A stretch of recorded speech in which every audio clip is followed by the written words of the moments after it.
اللہ الرحمن الرحیم۔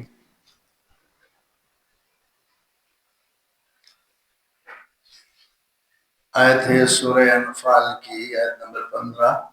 یا ایھا الذین آمنوا اذا لقیتم الذین کفروا زحفا فلا تولوهم الادبار۔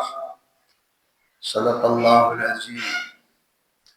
اللہ نے فرمایا کہ ایمان والو، جب تمہارا مقابلہ کافروں کے ساتھ میدان جنگ میں ہو جائے تو پیٹھ پھیر کر بھاگو نہ، تو پیٹھ دکھانا نہیں،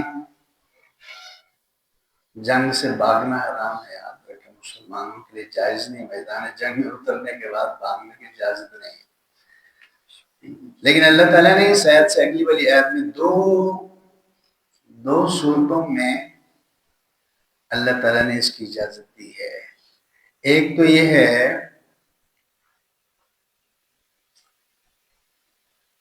کہ آپ جنگی حکمت عملی کے لیے پیچھے ہٹتے ہیں، مقابلہ جنگ ہے، آپ کے افراد کم ہیں، ان کے بہت زیادہ ہیں، آپ کو ایسی چال چلنے کے لیے ان کو دھوکہ دینے کی، کیونکہ میدان جنگ میں کافروں کو دھوکہ دینا جائز ہے۔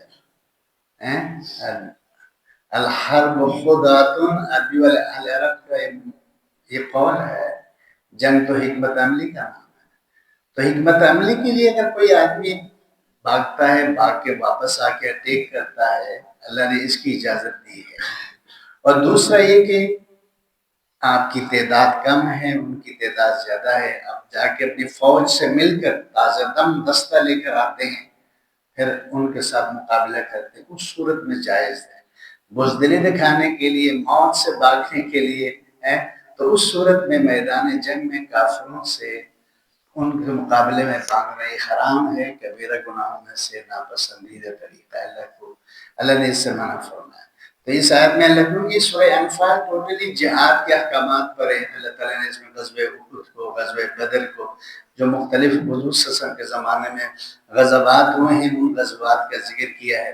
تو مسلمانوں کو اللہ تعالیٰ یہ جنگی حکمت عملی بتا رہے ہیں کہ بھئی آپ لوگوں کا کافروں سے مقابلہ ہو جائے تو ڈٹ کر مقابلہ کرنا ہے، پیٹھ نہیں دکھانا ہے، یعنی بزدلی نہیں دکھانا ہے، بھاگنا نہیں ہے۔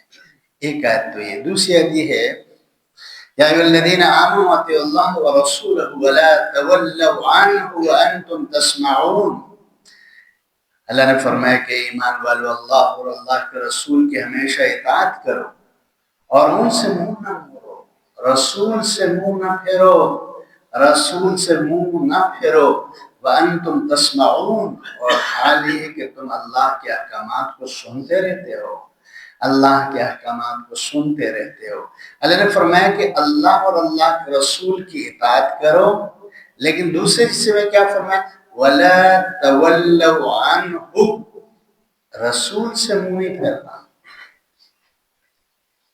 اللہ اپنا ذکر نہیں کیا، اللہ نے اپنا ذکر نہیں کیا، اللہ نے فرمایا کہ میرے رسول سے کسی بھی صورت میں منہ نہیں پھیرنا۔ رسول سے منہ موڑنا، رسول سے منہ پھیرنا، رسول کی روگردانی اور مخالفت کرنا، یہ انسان کی، مسلمان کی تباہی اور بربادی ہے۔ اسی لیے اللہ تعالیٰ نے قرآن میں جو نا رسول کریم صلی اللہ علیہ وسلم کی اطاعت کو کھول کھول کر بیان کر کے ایک جگہ اللہ نے یہاں تک فرمایا کہ جس نے میرے رسول کی اطاعت کی بس اس نے میری اطاعت کی۔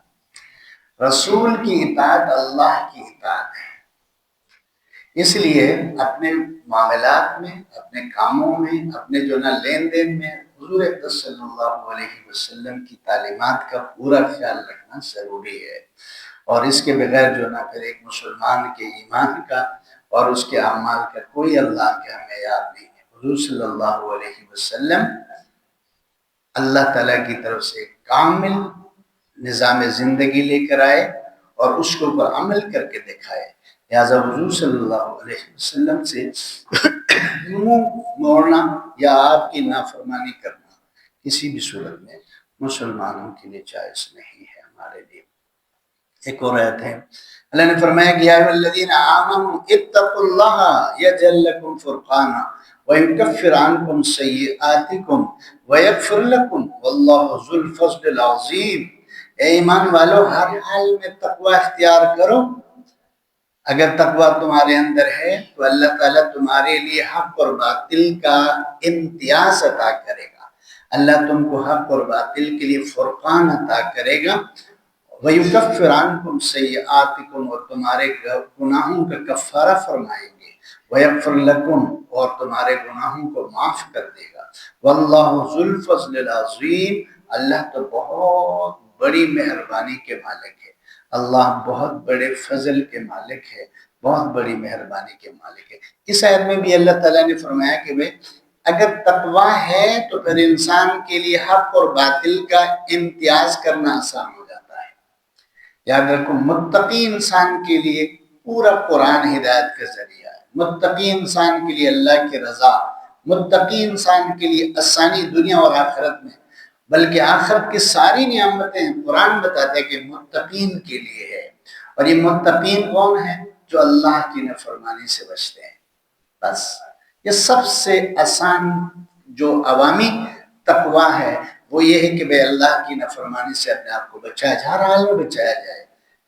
تو جب انسان اللہ کی نافرمانی سے بچتا ہے تو اس کے لیے دروازے کھلتے ہیں فرقان۔ فرقان کیا چیز ہے؟ حق اور باطل سمجھ میں آ جاتا ہے، انسان اچھائی اور برائی کی تمیز کرتا ہے، انسان اللہ کی رضا والے اعمال کیا ہیں، اللہ کی ناراضگی والے اعمال کیا ہیں، حضور اقدس صلی اللہ علیہ وسلم کی سنت کیا ہے، قرآن کیا ہے، ان کے نزول کا مقصد کیا ہے، ان باتوں کو پھر سمجھنے لگتا ہے تقوی کے آنے کی وجہ سے۔ اور اللہ تعالیٰ نے یہاں بتا دیا کہ تقوی کی وجہ سے تمہارے چھوٹے گناہ بھی معاف ہو جائیں گے، بڑے گناہ بھی معاف ہو جائیں گے۔ تو آج سے اس کی ضرورت ہے کہ ہمارے اندر اللہ کا خوف ہو، ہر جگہ، گھر میں بھی یہ خوف ہو، تقوی ہو، مسجد میں بھی ہو، محلے میں بھی ہو، شہر میں بھی، ملک میں بھی، بازار میں بھی، عدالت میں بھی، صدارت اور وزارت کی پوسٹ، جہاں بھی ایک مسلمان ہے انفرادی طور پر یا اجتماعی طور پر، اس کے لیے ضروری ہے کہ وہ اللہ کی نافرمانی سے اپنے آپ کو بچائے۔ اور یہی تمام دین کا، یہی تمام قرآنی احکامات کا خلاصہ ہے کہ اللہ اپنے بندوں سے چاہتے ہیں کہ میرے بندے تقوی اختیار کرنے والے بنیں، یعنی اپنے آپ کو میری نافرمانی سے بچا کر اپنے آپ کو نیک اعمال کے اندر لگانے والے بنیں۔ اللہ تعالی ہمیں اس پر عمل کی توفیق عطا فرمائے، آمین یا رب العالمین۔ سبحانک اللہم و بحمدک، نشہد ان لا الہ الا انت، نستغفرک و نتوب الیک۔